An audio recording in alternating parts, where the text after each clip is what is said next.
The corridor outside the primary command center was kept at exactly 11 degrees below human standard. Cold felt correct here.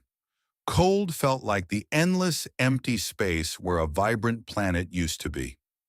Admiral Vrethka stood deep in the shadows of the secondary bulkhead, her angular gray heightened plates blending seamlessly with the dark metallic walls. She had not cried since her world collapsed into burning dust 14 years ago. The Drethani biological response simply did not allow for the physical luxury of tears. Instead, her dense chitin locked rigid when processing grief she could not clearly name, and her sensory antennae remained pinned upright in a state of permanent, agonizing alert. She was perpetually braced for a disaster that had already happened. The air scrubbers hummed a low, mournful note above her. Every night shift, while the skeleton crew operated the colossal vessel in near absolute quiet, she stood exactly here, beside the heavy reinforced doorframe. She never crossed the threshold. The bridge beyond was structurally identical to the one where she had stood when she issued the final, devastating retreat order for her dying people.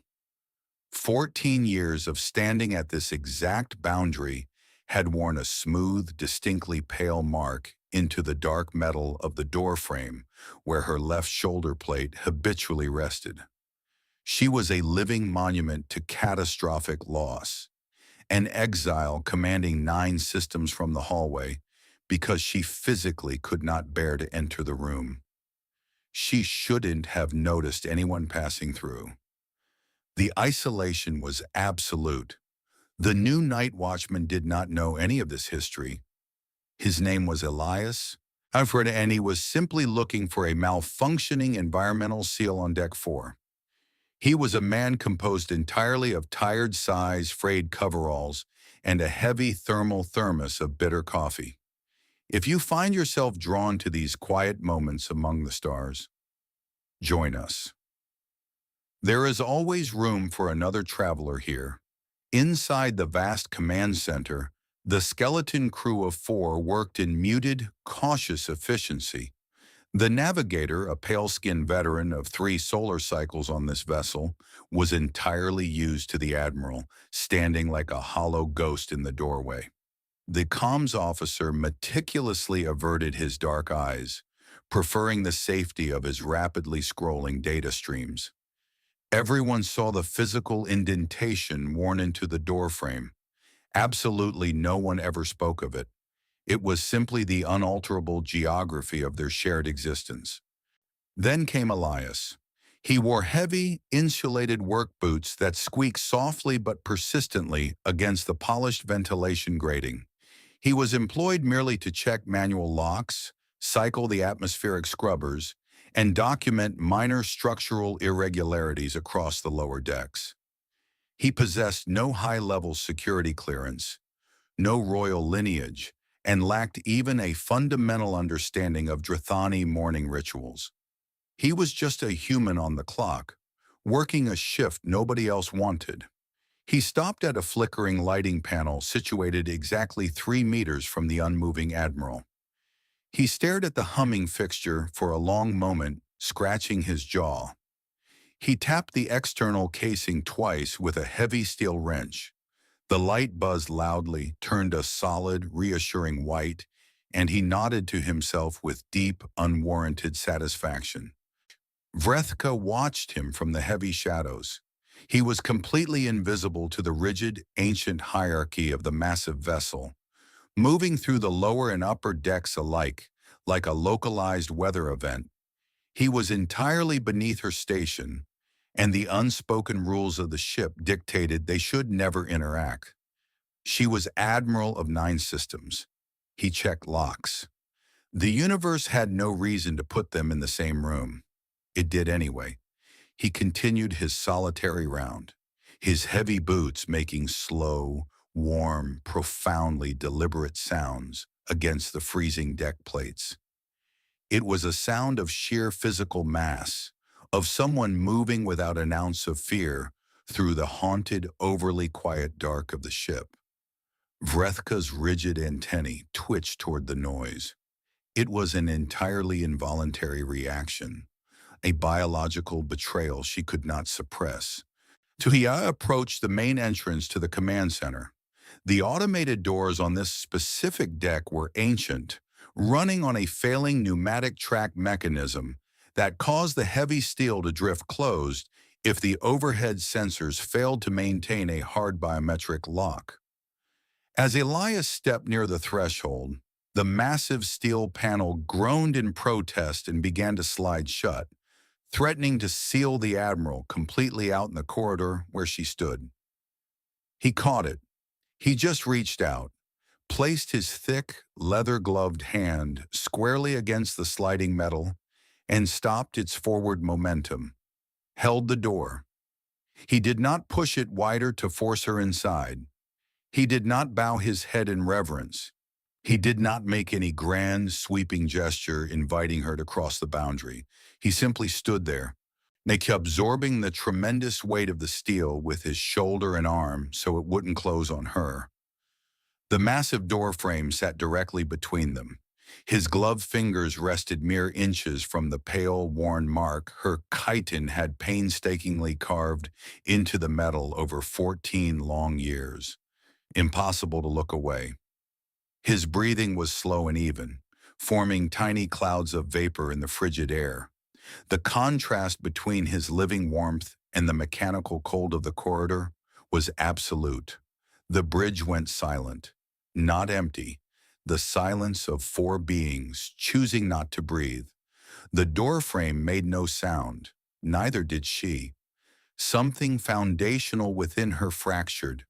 For over a decade, the entire crew had treated her as something intensely fragile, a volatile core of historical grief that might detonate if approached incorrectly. They tiptoed around her physical presence. They averted their gaze when she passed. They left her alone in the freezing corridor because they collectively assumed that was exactly what she commanded. Nobody had ever simply held a physical space open for her. The sheer shock of the mundane act hit her body long before her mind could process the implications. It was a tiny disruption in the absolute permanence of her suffering. Her lower mandibles clamped tight. The overlapping gray plates along her prominent collarbone locked down hard, shivering violently against the sudden influx of an emotion that possessed no clear shape. It was not pity emanating from the human.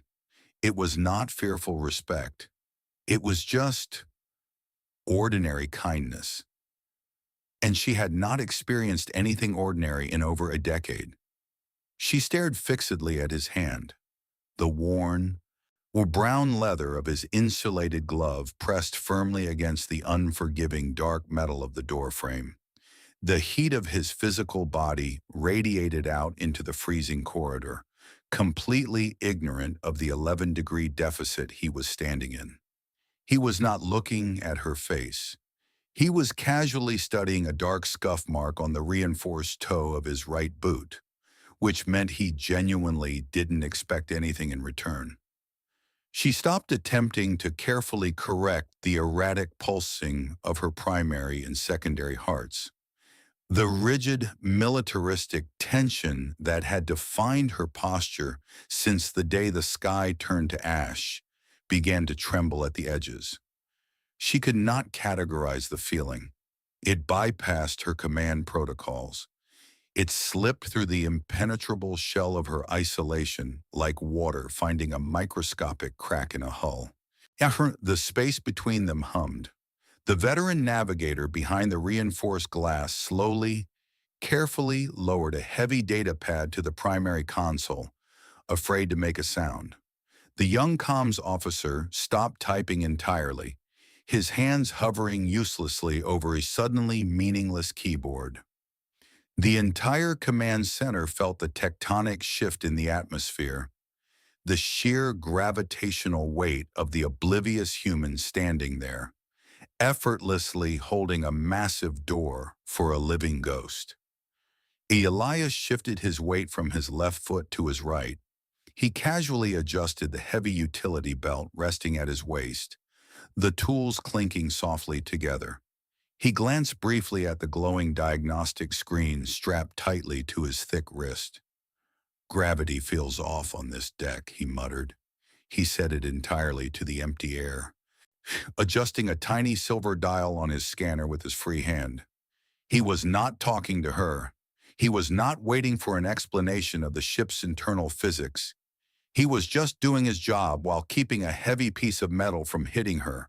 Her mandibles unlocked. Just a fraction, a microscopic release of physical tension that sent a cascading wave of profound exhaustion through her locked joints. The doorframe, a long-standing symbol of her eternal, self-imposed exile, was abruptly no longer a barrier.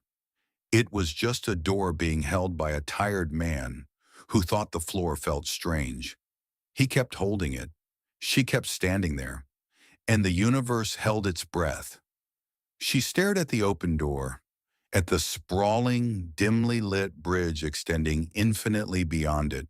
I'm at the pinpricks of cold starlight visible through the massive primary viewport, the exact same configuration of stars her lost planet had once peacefully orbited before the ash fell.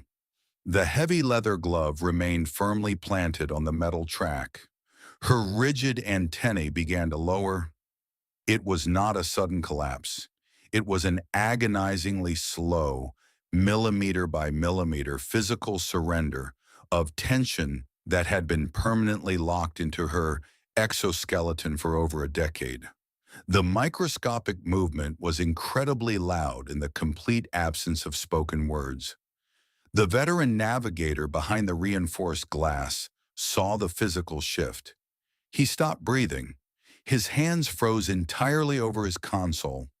The young comms officer put down his illuminated data pad with trembling, careful fingers, terrified that even a plastic clatter would shatter the fragile atmosphere. No one dared to speak. No one moved a single muscle. The silence was absolute, heavier than the artificial gravity holding their boots to the deck plates. Even the silence knew. Elias did not notice the frozen crew. He was already stepping heavily away from the heavy doorframe, his insulated boots squeaking a slow rhythm against the polished grating. He moved 3 meters down the freezing corridor to inspect a frosted emergency seal, humming a tuneless, raspy song under his breath. The massive door remained open, its pneumatic track humming a low, defeated tone. The physical barrier was completely gone. The sheer, overwhelming proximity of the open threshold pulled forcefully at her center of mass. She took one step forward, her antennae lowered. And the bridge crew stopped. The night watchman was holding the door. He hadn't asked her to enter. That came later. This is how it started. Vrethka crossed the threshold.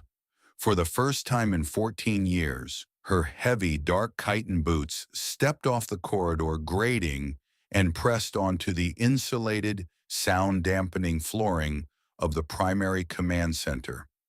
The exact moment her physical weight settled entirely inside the room, her rigid chitin cracked.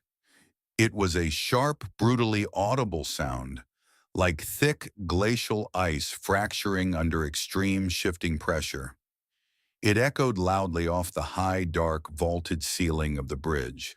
For a Drithani, it was the specific biological sound the body makes when a grief so profound it has fossilized finally breaks the surface of the skin.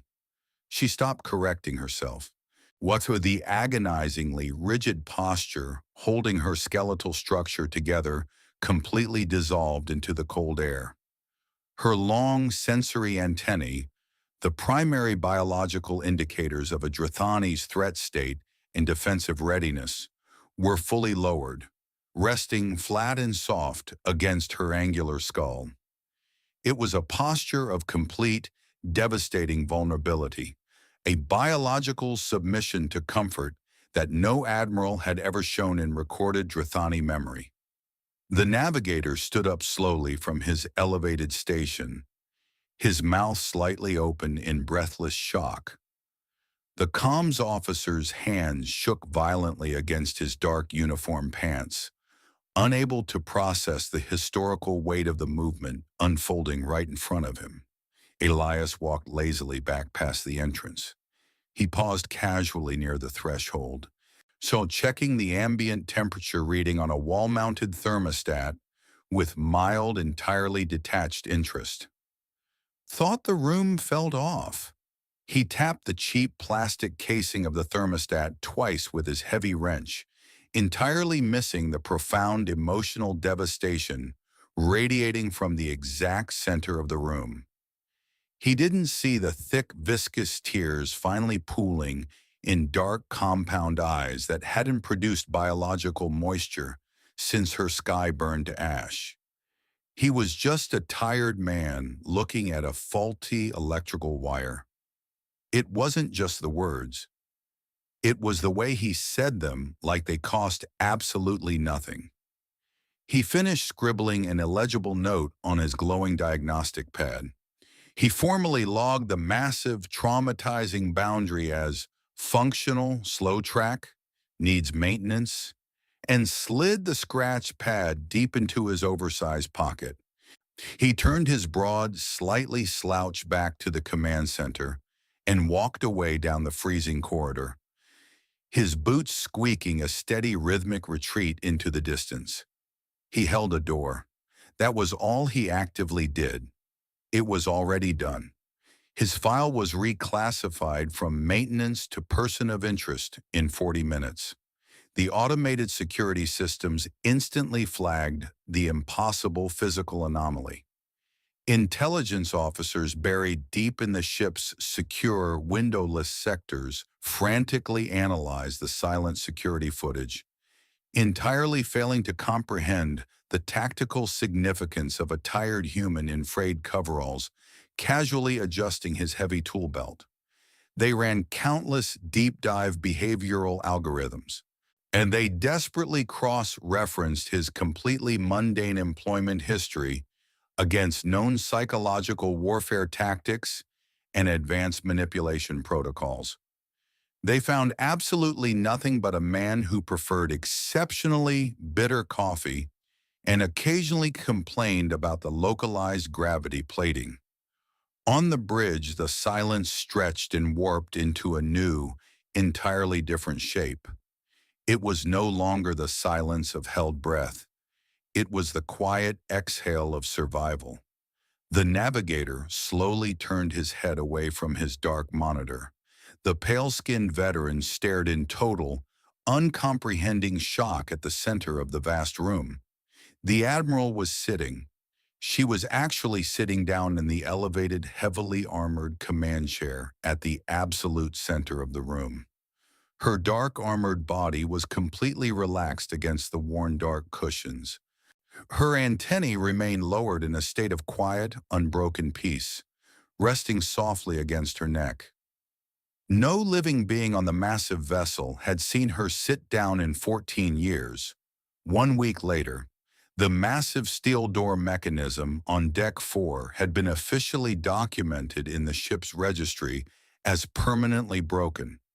It no longer attempted to close automatically on its failing pneumatic track. Maintenance was never called to repair it. No formal work order was ever filed by the engineering department.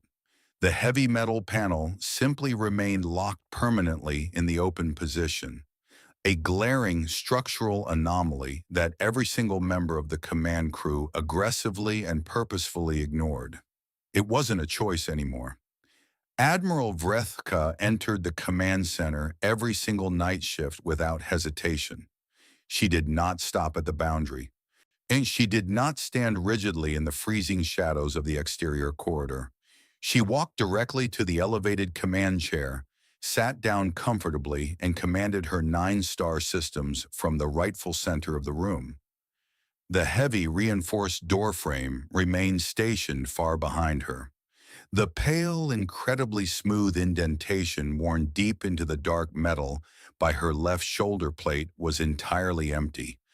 The mundane piece of ship architecture had faithfully absorbed her devastating grief for over a decade, and now it stood in the periphery as a quiet, obsolete monument to a pain she no longer needed to carry alone.